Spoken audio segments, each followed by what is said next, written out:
Bonsoir. Bonsoir, mesdames et messieurs. Good evening, ladies and gentlemen. Tonight's the night again. Bonsoir.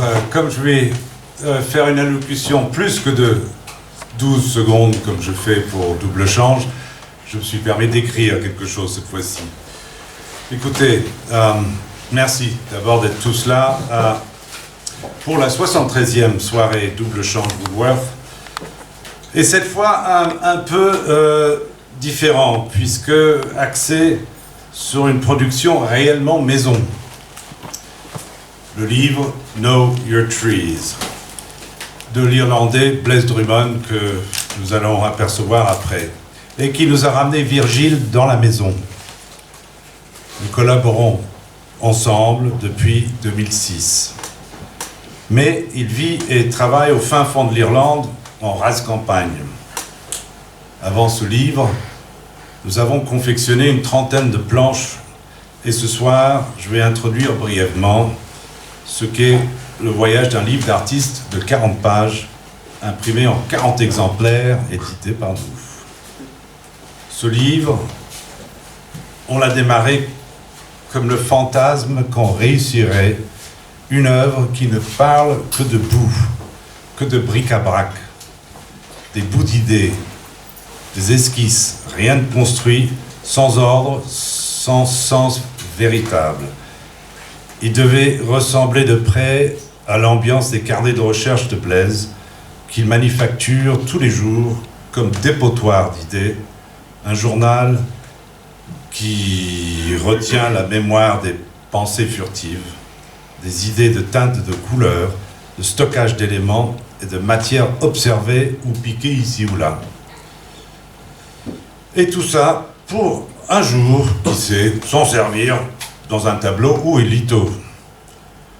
Nous voulions saisir ce moment de liberté, cette légèreté d'esprit où rien n'est encore assigné.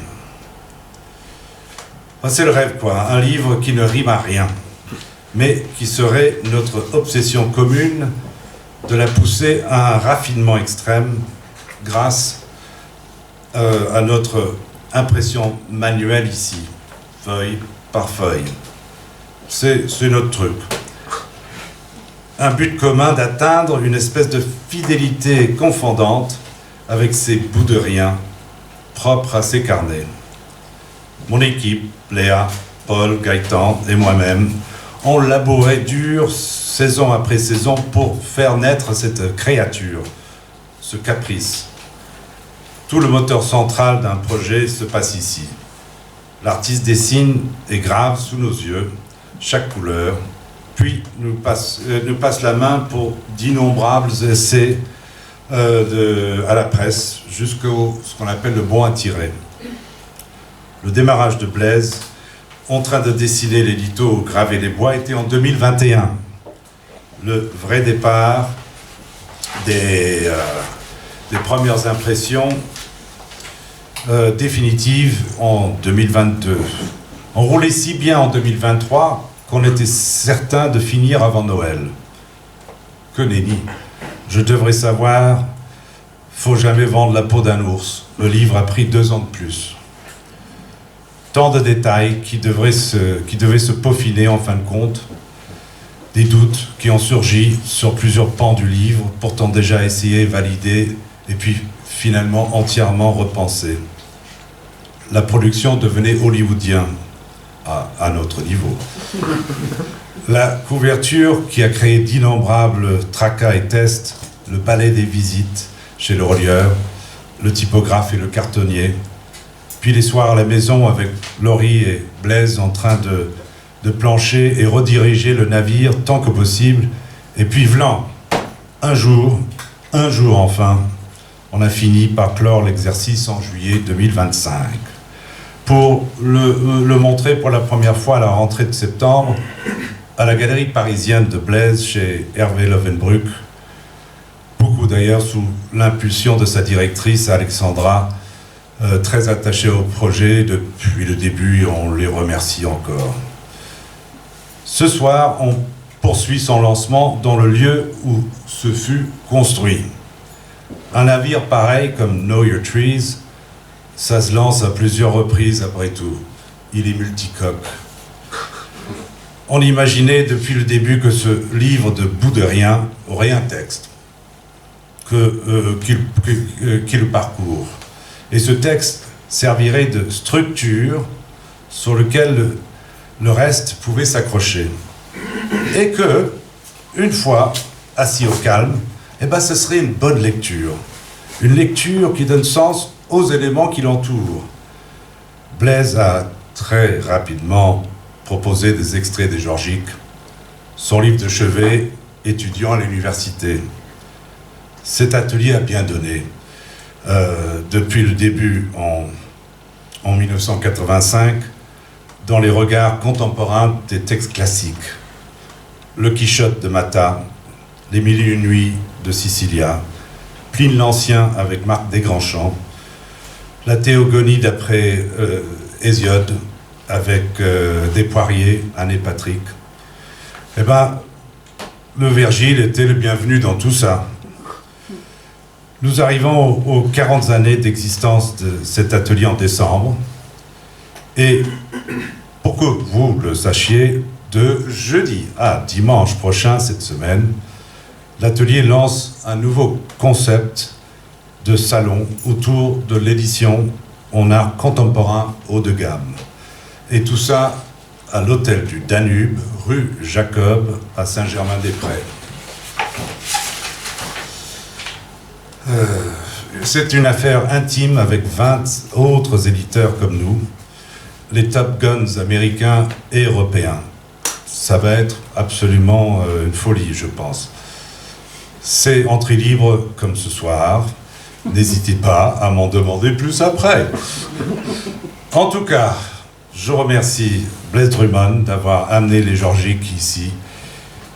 Et je remercie Frédéric Boyer d'avoir accepté notre invitation de se joindre à nous ce soir. Lui aussi a fait un différent, mais un sacré voyage, pour le moins, pour pondre son souci de la Terre. Je passe d'abord la parole à Blaise, qui va nous dire quelques mots en parfait anglais et lire quelques passages choisis de notre livre. Et moi, je vais être aux manettes pour vous montrer des images derrière moi, commençant par celui-ci, l'extraordinaire Madone auprès de Bellini. Monsieur Drummond, s'il vous plaît. Merci, monsieur.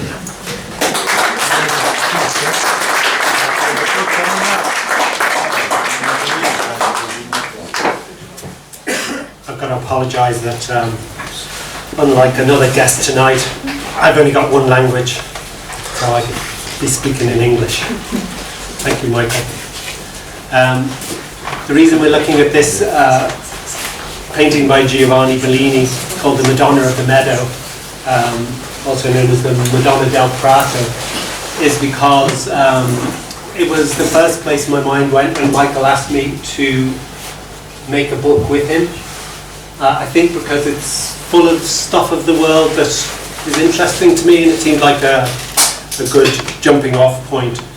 And then I started reading about the painting a little, and I was surprised to come across mention that it was considered to be based on the Géorgiques, which was a poem of which I was very fond, as I think Michael explained when I was in university. It was one of the pieces of classical literature that really stuck with me from then, and I've been over the years borrowing little phrases from the translation that I grew up with, or not grew up, but was at university with, was by a guy called Cecil Day-Lewis, and I'd borrow phrases from that often over the years for my painting titles. I'm not sure why, I mean, who knows why people are drawn to different things, I suppose, but it might be that I grew up in the suburbs, which I know has a kind of derogatory sort of thing, but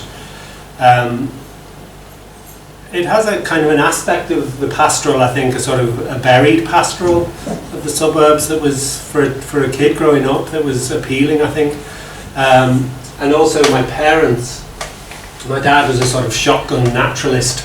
He'd been a kind of a hunter-fisher sort of guy when he was younger. but by the time I was around, he'd abandoned that. But what remained was a love of the natural world. And my mother was a gardener. And the house was full of books related to all of that, kind of encyclopedias and field guides and things. And I think from the time that they were gathered, I suppose, sort of mid-20th century to the 60s, 70s, they kind of predated the disappointment that we have now, I suppose, about the environment, and Rachel Carson and Silent Spring and all that. And so they had a sense of optimism and reverence, rather than disappointment and regret about the natural world that I guess has stuck with me. And I say all that to explain that the next thing, that was a good solution. I had the Bellini and I had the Georgics now, but the next thing was, where was I going to get the imagery from exactly? And I was sort of a bit stuck about thinking, well, I don't want to illustrate. I don't want to make an artist book that somehow is just an illustration of the Georgics. And then I suddenly realised my way out of that was to go to my notebook, which is full of all these things that belong kind of to the Georgics too, and to the world of this painting. Those are the sort of things that accumulate in my notebooks. And I then made like a bunch of very rough as Michael will testify, sketches of ideas coming from just turning the pages of the notebook and thinking, well, that could be something, that could be an image for the book, might be a lithograph or a woodcut or whatever. And then from these, it was, a matter of deciding which ones we wanted to try and make as prints.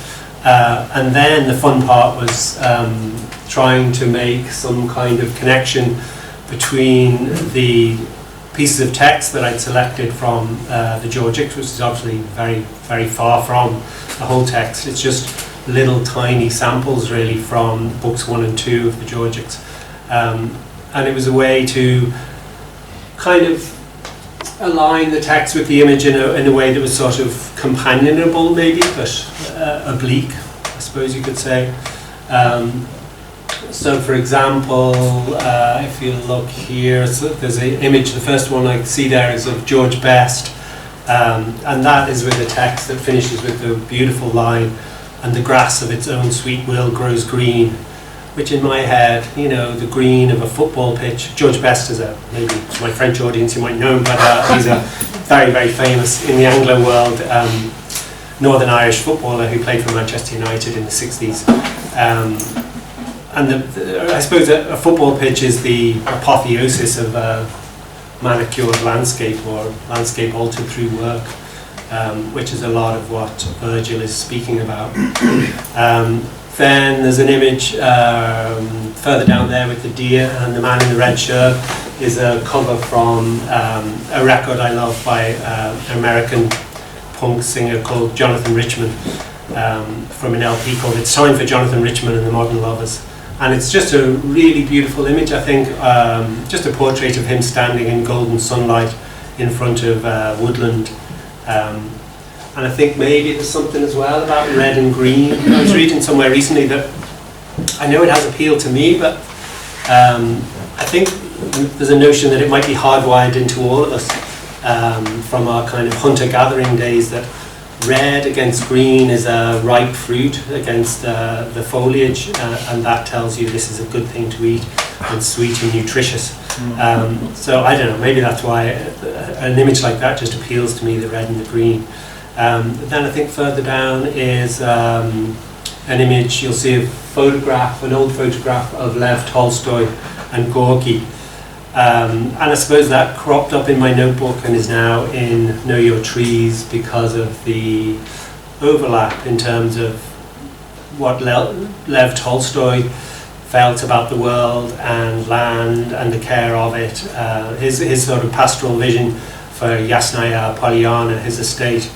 And on that page of Know Your Trees is a page reproduced from one of the field guides I was talking about earlier, a lovely little book called, there used to be these English books called The Observer's Book of, and it could be ponds, the Observer's Book of Birds' Eggs, the Observer's Book of Trees, so that one's from the Observer's Book of Trees.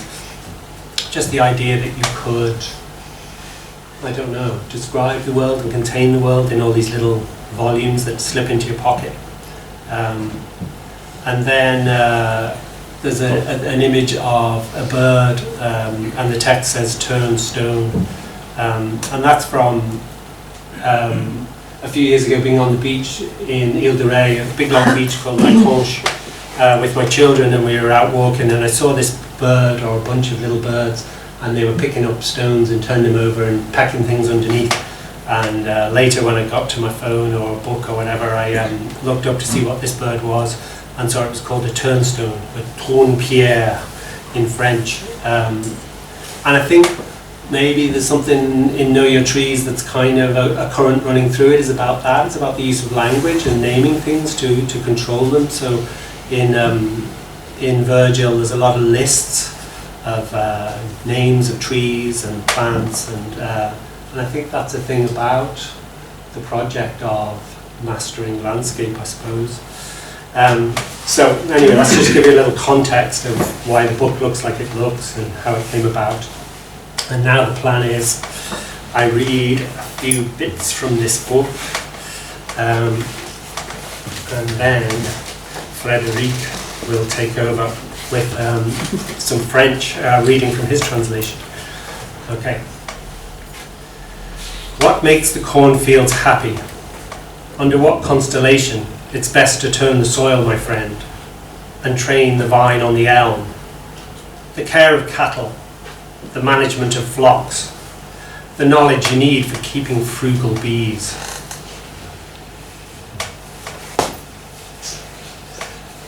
For the father of agriculture gave us a hard calling. He first decreed it an art to work the fields, sent worries to sharpen our mortal wits, and would not allow his realm to grow listless from lethargy.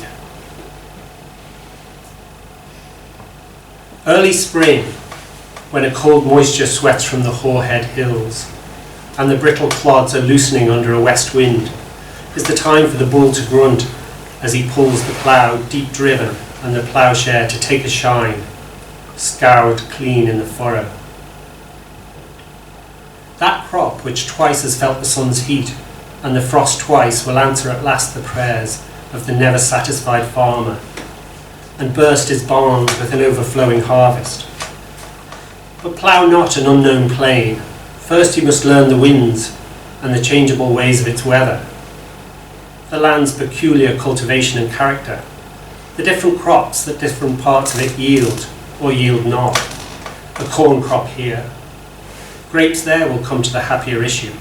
On another soil, its fruit trees, and the grass of its own sweet will grows green.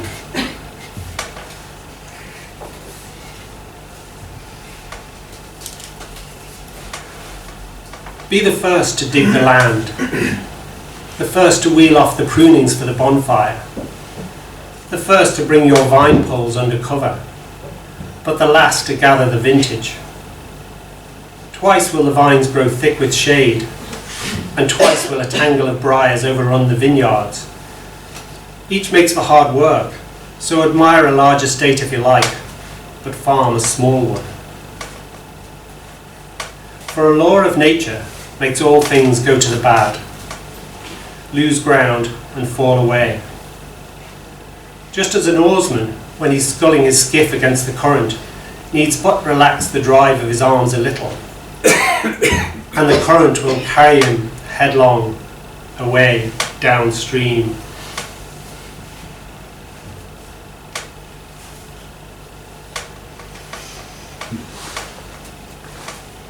Then are the trackless copses alive with the trilling of birds, and the beasts look for love, their hour come round again.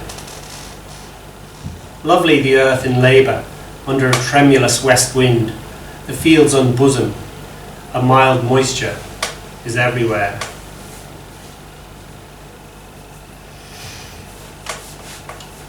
Okay, now is a long passage of Virgile. To begin, nature is catholic in the propagation of trees.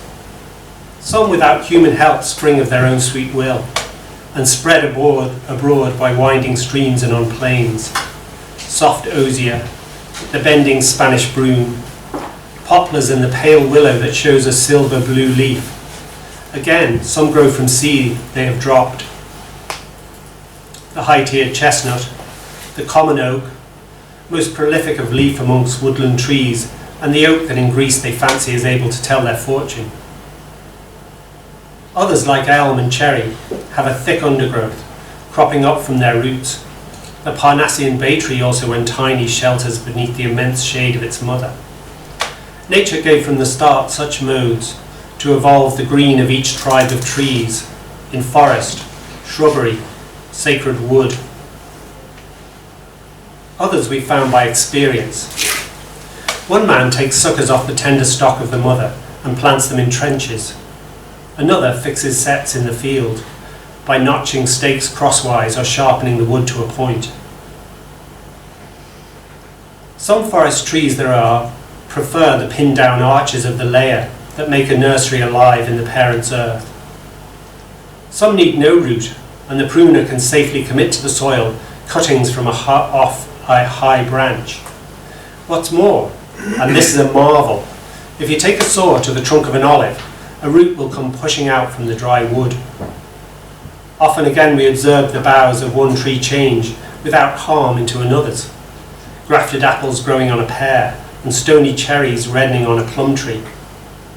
So come, you countrymen, learn the correct training of each in its kind, domesticate wild fruits by your cultivation, and let not the earth be lazy. It's good to plant vines with Ismarus, and to clothe in olives Mount Tiburnus.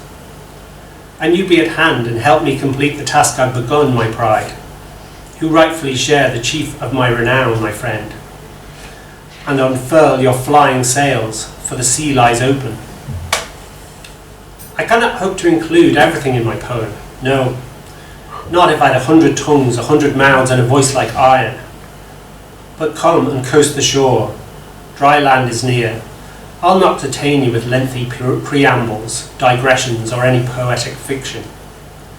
Trees that spontaneously reach up to the world of light bear no fruit, it's true, but they grow up bonny and strong, for natural vigour is in their soil.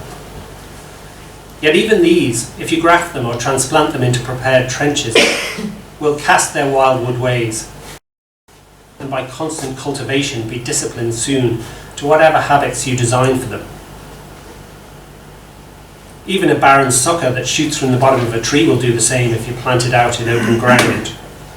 Otherwise the leaves and boughs of its mother blanket it from above, stifle its growth, dry up its fruitfulness. A tree that springs from dropped seed grows slowly. It'll give shade one day to your descendants. Apples deteriorate, losing their pristine savour, and the vine bears nasty grapes that are good for nothing but birds. The fact is, all of these require attention. All must be forced into furrows and tamed with much expensive labour.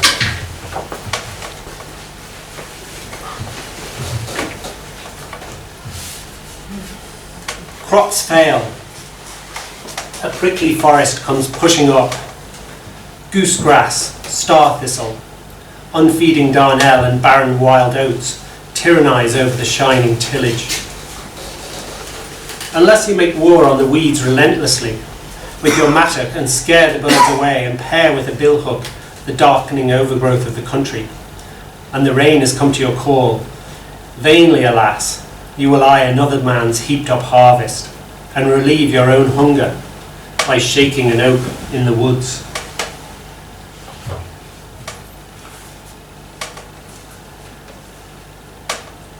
And we'll conclude with one line, a beautiful line.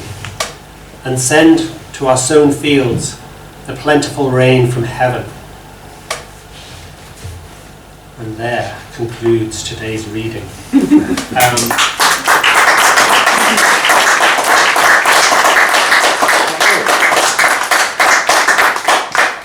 I would like to add that if you could consider the artist and their ideas are sown field. Well, the plentiful rain in this case from heaven would be all the people who helped make this. Michael, obviously, and the fantastic team here who dedicated themselves to it. And secretly and modestly, and probably doesn't want me to say, but I'm going to say it, is Laurie behind it all. Because whenever Michael and I struggle with things all day, trying to work stuff out, and then, you know, we fix most of them, but sometimes we get to a point where we're like, I don't know, which is better. We'll take it home to Laurie and we'll ask her tonight. And so Laurie has provided so much about the shape of this book, the pacing of it, the cover, all kinds of things. So I'm very grateful to everybody who helped me with it. And now I'll hand you on to Frédéric. Mr. Rosa.